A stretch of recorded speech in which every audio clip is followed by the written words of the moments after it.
Officer and Portfolio Manager at Avenue Investment Management. Bryden, markets obviously were expecting something much softer than they got yesterday. Otherwise, we would not have seen the huge declines of yesterday and today. Take us through the psychology of the markets here. Yeah, I think on that point specifically, it's interesting that none of this severity got out early, which has sort of been a chronic part of the administration. And obviously, the market didn't leak out. Didn't leak out. Yeah. So the market was not expecting this, but I think.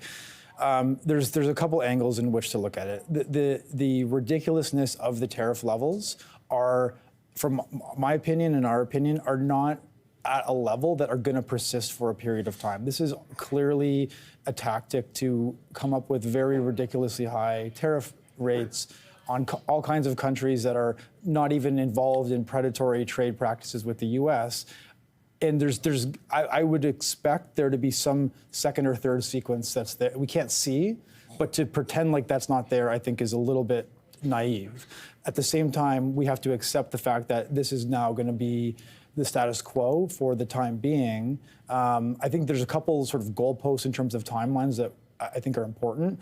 And I think the next major one is you have a G7 meeting in Alberta in June, where you're going to have all of the major countries in the world there. And so I would be of the opinion that between now and then, there is some kind of negotiation or working together with some of these trading partners to sort of find an off-ramp. That's sort of markets aren't discounting that right now, but I would say that I think has to be part of anyone's analysis of like what the path forward is. But for the time being, it's just we're adjusting to now much higher tariff levels. You have to accept them as that these are going to be in place until not. And I think because of how much higher they were than people expected, you're obviously having the market react like it has, in the past week. Has the likelihood of a global recession or a U.S. recession increased? I think absolutely. I think it's, when I was on with you a month ago, we talked about that the signs were growing, but now, we're clearly into the market starting to price that in. I think the job numbers today will be interesting.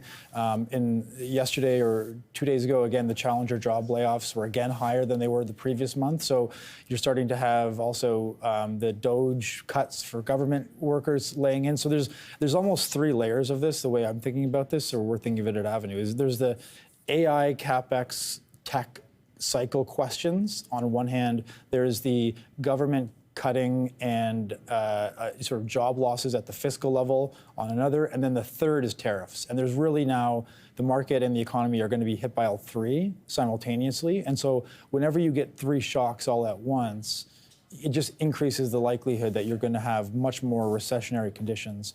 And then the question, addendum to that is what is then the Fed's response, which I don't think they I think the Fed meeting is in first week of May, and so we're now a few weeks away from that. But I think they will obviously, have some kind of a response to this. But it's tricky because, on one hand, you're going to have higher prices, which they're concerned about, inflation being a little bit more sticky and persistent. At the same time, you're looking at a slower economy, and so the stagflation sort of analysis is going to kind of grow, and people are going to say the likelihood of a stagflationary environment. Yes, so where you have a slowing economy, but you have sticky and higher prices, and that's a very challenging setup for the economy and for the stock market. We're getting the U.S. non-farm payrolls report in 23 minutes from now, and we will have Pedro Antunes with us. He's chief economist at the Conference Board of Canada to talk about the Canadian jobs numbers and those U.S. numbers. Now, these are numbers for March, obviously, and the tariff announcement was made yesterday in the month of April. How instructive will today's jobs report be, and what might you expect in jobs reports in the future, the April, May, June jobs reports? Yeah, I think, if we go back to January, February numbers were still too close to the end of the year. They were pre-inauguration. And I think the numbers last month and the challenger job layoffs last month were the first sort of tick up of, okay, the labor market is slowing. And so it'll be, and with the degree of government cuts that they've now been doing for, say, even at least 6 to 8 weeks, those numbers will start to feed through the job numbers.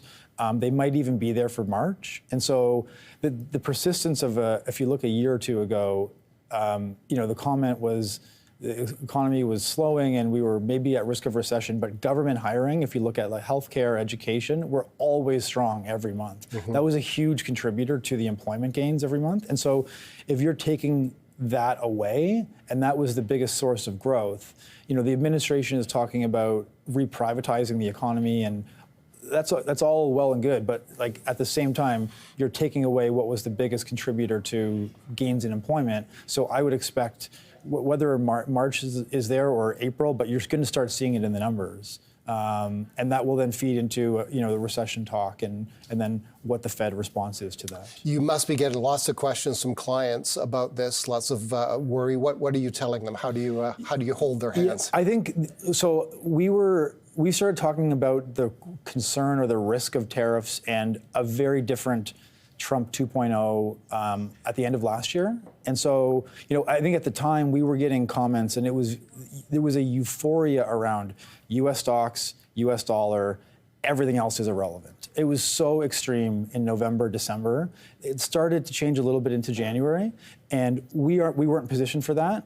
And we're not heavy in technology and sort of just the dominant U.S. tech names. So we've been set up for this kind of market for a while, and we're very happy with sort of what we own. We own a lot of gold, as we've spoken about previously. We own specific, what we define as quality businesses that are, we would want to own whether there's a tariff war or not. So I think we've been trying to communicate to clients what our overall strategy is in good times and in bad. And, we're comfortable with how we're invested right now, but I think there's just, the general uneasiness is definitely very high. But the markets are now starting to price that in. So there was uneasiness a month or two ago and the market wasn't quite there pricing it in. I think a lot of that now is being reflected, which then, there's more of a symmetry between how people are feeling and then what the markets are actually pricing. It's Bryden Teich, his take on the very dramatic events in the markets of